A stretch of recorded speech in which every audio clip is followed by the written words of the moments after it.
I grew up in a household of amateur naturalists and sportsmen, and my father and my brother and I were fishermen and bird watchers and sort of amateur naturalists. So in the house were books that go along with that, and one of them was The Birds of America, and also the quadrupeds, Audubon's quadrupeds, and I used to study them when I was young.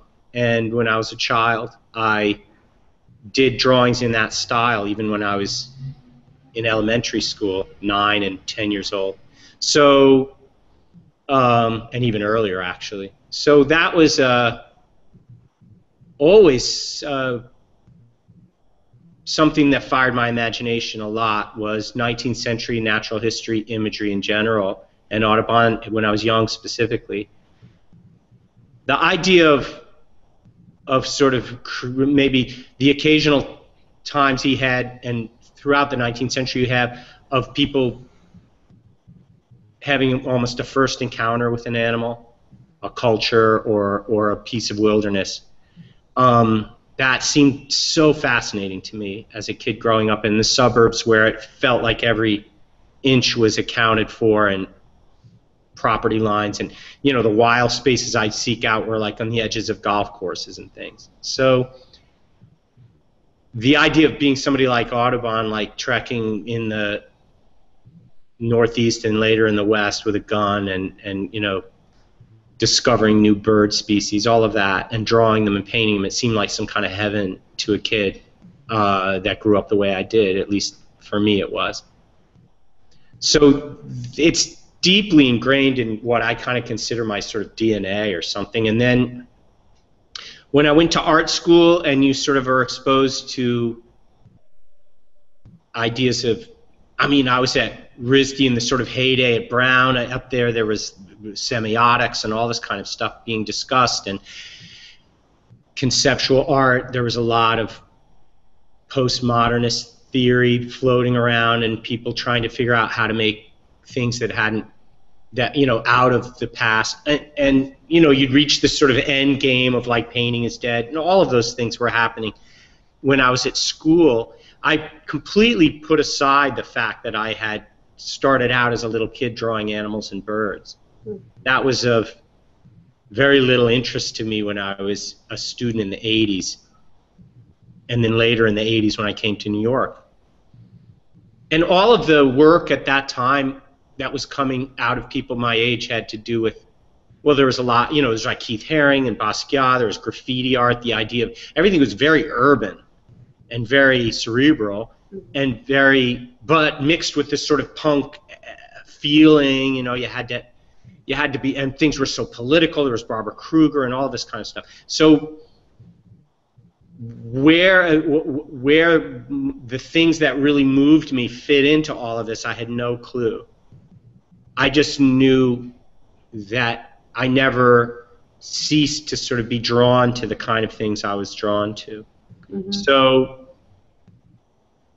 it's a very common teenage boy kind of geeky pursuits that I was interested in. There were things like, extreme beasts, and of course like prehistoric animals, underground comics, science fiction, R. Crumb, mixed with, Hieronymus Bosch, mixed with, illicit drug use and loud rock and roll, and where does that put you? If I was then to take the sort of 19th century sensibility that really moved me and blend it with all of that sort of pop culture, King Kong was a huge deal for me. The original 1932 King Kong.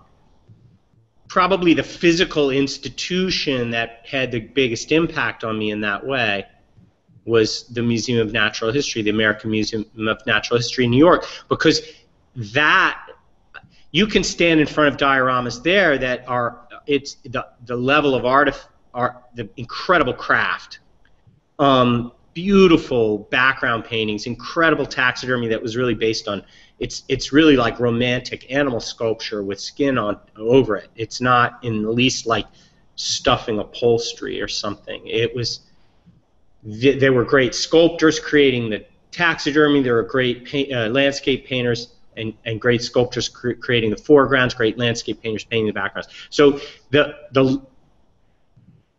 it was sort of, that was pointing out that you can create artwork about the sort of natural experience. And reading, there was a sort of critical, I think it must have been the 80s or 90s, a critic called Donna Haraway, who was a feminist critic, and she wrote a book called Primate Visions. And the first chapter had a big impact on a lot of people like me. And it was called Teddy Bear Patriarchy, and it was about the Museum of Natural History as a kind of patrician narrative for the likes of Teddy Roosevelt and Carl Akeley and the men that created that museum. And it's quite true. What it made you do is it made you realize that when you went to look at a diorama there was a narrative in that diorama which had to do with a big central male and the submissive female raising the children. And so then I just realized, like, wow, then you can sort of take this scientific language and use it to tell your own stories. And all of this is happening almost on a subconscious level to me. It's not like I sat down and wrote a thesis in let's say 91 when I first made one of these paintings. I didn't know where it was going to lead me. But the more that I made them, the more sense they made to me. And the more they helped me work out my stuff, my personal issues, and my issues with the world. Because you come to New York. I came to New York as a sort of, like a lot of people in my generation, as a sort of angry young artist. There's David Wojnarowicz and all of those. It's like we were all pissed off. There was the AIDS crisis. It was Reagan. There was all of this stuff to be angry about. And I didn't have I sort of, the visual language found me that made it that made it possible for me to address everything that I was really interested in. And now it seems like almost anything that is bugging me, or I've been thinking about, or I've been reading about, I can address in this way. And so I haven't gotten tired yet of the body of work. I started, so it seems like it's yesterday, but it was a long time ago. Like, I've been at it for now, over 20 years, and it doesn't exhaust. I'm not tired of doing it. Falling Bough is a painting I made about the extinct passenger pigeon. And the passenger pigeon is now, the extinction of the last one, Martha, we're in an anniversary year for that. In 2014, the last passenger pigeon named Martha, female, died in the Cincinnati Zoo in 1914 in September. And she was quite old. She was in her 20s, I think, at the time. And there wasn't any mate for her. They made a huge search across the country for a mate. And so she dropped off her perch, and she was frozen in a block of ice, and she was sent to this Smithsonian. And that's one of the rare instances where we know about, we know when an extinction took place as far as the date. Most animals and birds that go extinct die somewhere out there where we don't know, and and they search, like we look for the ivory-billed woodpecker or the Tasmanian wolf, and the search kind of continues, and finally everyone throws up their hand and despair. But almost always there's still going to be cryptic sightings for many decades. In this case, there wasn't any of that. But this bird was the most numerous bird, maybe one of the most numerous vertebrate animals on the planet. Like, they flew in flocks that can only be analogous to sort of fish schools or something. There were billions upon billions of these birds, and when they flew overhead, they darkened the skies. they created weather, kind of. There was wind below their wings. The noise, you couldn't hear yourself talk. You had to yell to be understood. People hunting them said they couldn't even hear the firing of the guns around them for the noise of the pigeons. It was a tremendous, like, roaring, almost like a weather system when these things came through in their flocks. They ate chestnuts and acorns and things of that nature. And the reason the flocks were so huge is that they could just cruise up and down the East Coast, and there was always nuts coming into season wherever they went, or wild rice in the fields of Carolina, or whatever it was, maize fields that the Indians had. They would find the food, they'd settle, they'd eat their fill, and then they'd move on, and they could fly 60 miles an hour, so they moved fast. Audubon actually figured out how fast they could fly by dissecting one, and that was in New York State, and finding rice in its crop that had to be from North Carolina. That was the closest it could have been. And he figured out how old the rice was by how quickly pigeons could digest that rice, and then was able to determine that it couldn't have been older than a few days, and that the bird would have had to be flying 60 miles an hour, which everyone suspected anyway, because they blow in this terrifying way. So they terrified early settlers, and they were extinct within 50 years. They were a huge source of protein that was just ready to get. And the whole, we have a last name, Fowler. There are people who are professional bird hunters. And they would follow the flocks all around the country, and they would just blast away or like knock the young out of the nest, and those are squabs, good to eat. Nets, building fires, I don't know, just a million ways of stunning or killing. The flocks were so thick that if you were standing in the right place with a pole, with a long pole, you could just whip the pole around and knock them out of the sky. So like it's beyond belief what this was like, and it probably couldn't have, this phenomenon couldn't have continued into the modern era, more than likely. You can't have jet travel with such a thing around. So my idea, since we had determined to destroy these flocks from the get-go, is that you sort of need to give yourself a way out. So I wanted to do a sort of blame the victim picture, where you, like the way they used to, or still defend rapists by saying, well, she was asking for it. I wanted the birds to look like they were asking for it. So I created a really repulsive world of passenger pigeons. The birds used to land, and for real, the birds would land so thick on branches in the forest that they could break under their weight. Large branches would break, and forests often looked devastated, like it was an ice storm after the birds had left.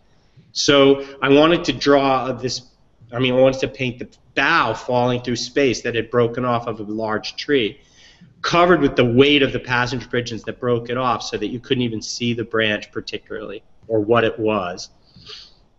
And on the branch, you would see the passenger pigeons behaving in uniquely human ways that were repulsive in their, so there'd be gluttons, and there'd be rapists, and there'd be murderers, and there'd be of the passenger pigeons. So their behavior, they were like a big, so I painted them all, it was like a ship of fools falling down through space, all these horrible behaviors happening, and the end result being that they all deserve what they have coming, and so it becomes a sort of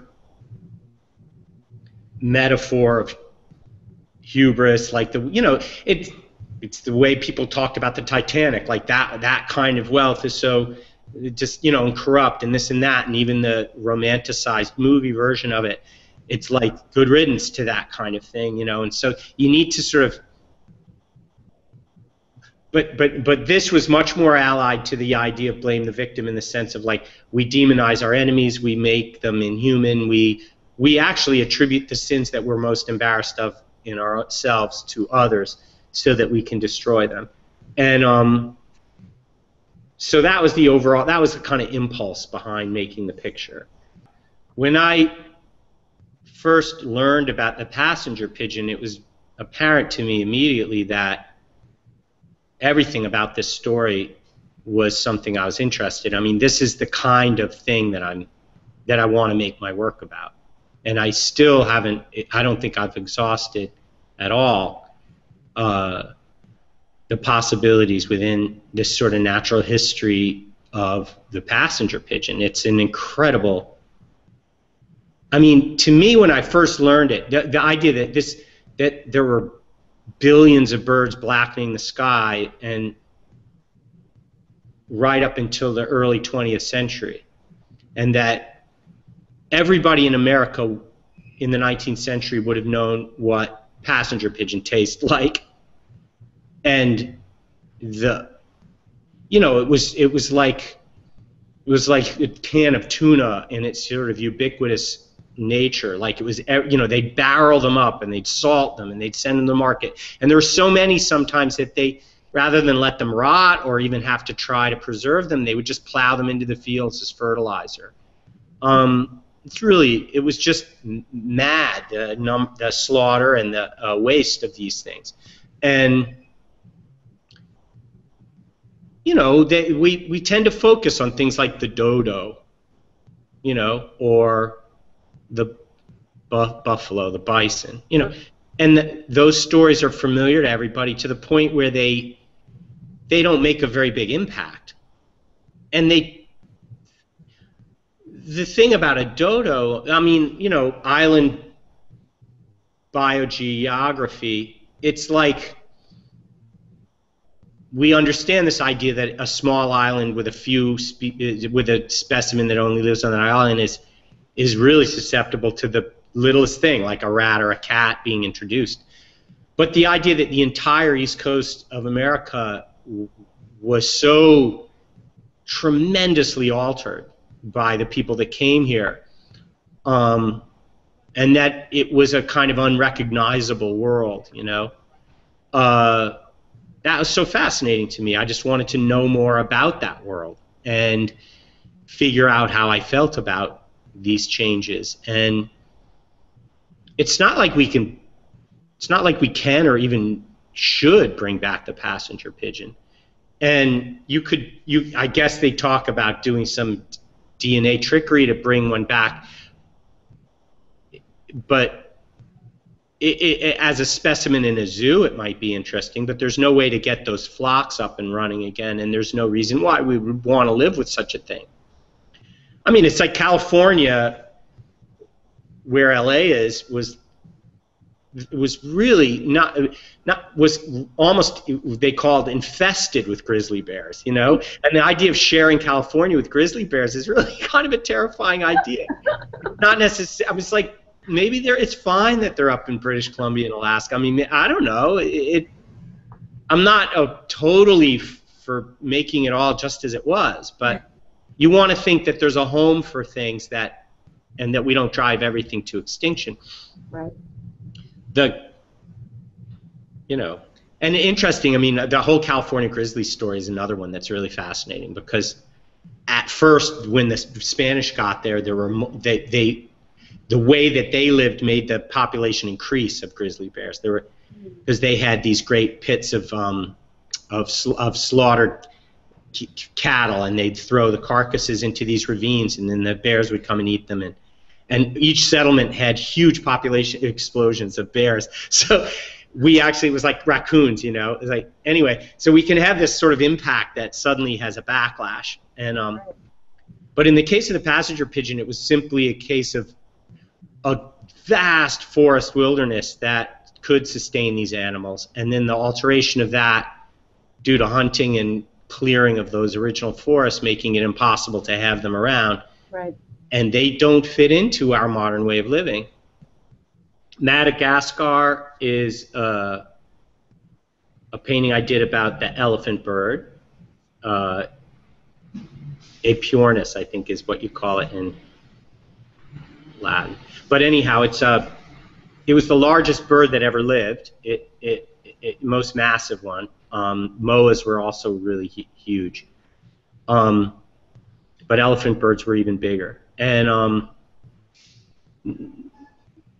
there's no existing stuffed specimen, there's no skin or anything like that. There's skeleton remains and eggs, the remains of eggs and even whole empty eggs.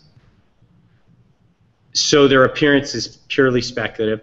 There's one very cryptic written account that I came across where a Frenchman, it's been a while since I've read this, but a French explorer, I think he was captured by the pirates at one point and killed.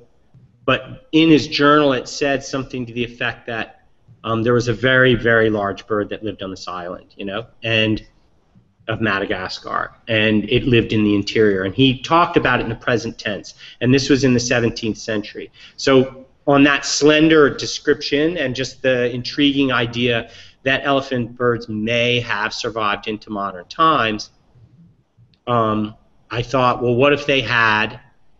What kind of interactions would they have had with us? And one of the interactions they might have had were with these pirates, because pirates use Madagascar as a sort of stop, as a, you know, refueling place, kind of. They'd land on the island and they would get things to eat and water and fruit and all of this kind of stuff, and then go out on their, you know, privateering missions. And so in the 17th century, Madagascar was known to pirates and pretty much not known to anyone else outside of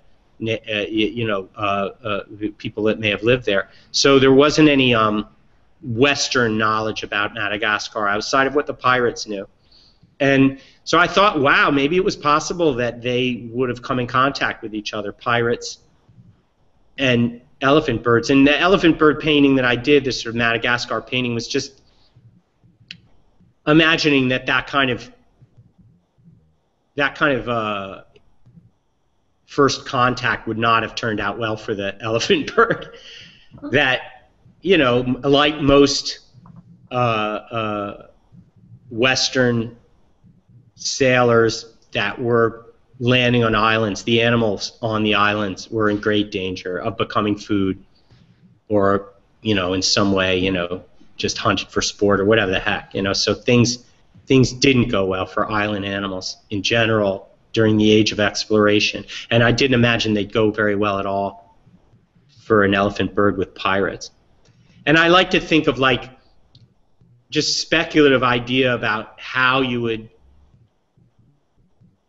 try to immobilize it, something like that. So I thought one of the things that you would have had with at least some of the Spanish sailors would have been skills with ropes and the ability to immobilize large things like bulls and cattle. And the way you do that, by roping them around the horns or the head and then tying up one of their legs, hobbling them so that they couldn't walk around without being led. You know, they couldn't just kick and carry on. They sort of tames them instantly to sort of immobilize one of their legs. So I just thought, wow, okay, this is how they've sort of muzzled the thing, and they've got one of its legs tied up so it can't really kick anymore, and it's going to behave itself. And so that was just a kind of fun speculative painting to make. Like, there's a description from Leonardo da Vinci about making speculative animals that look credible, and he says to always combine them with combine the parts of existing animals to create new monsters that look credible. So, you know, in his advice to painters. So I always take Leonardo's advice if I get it.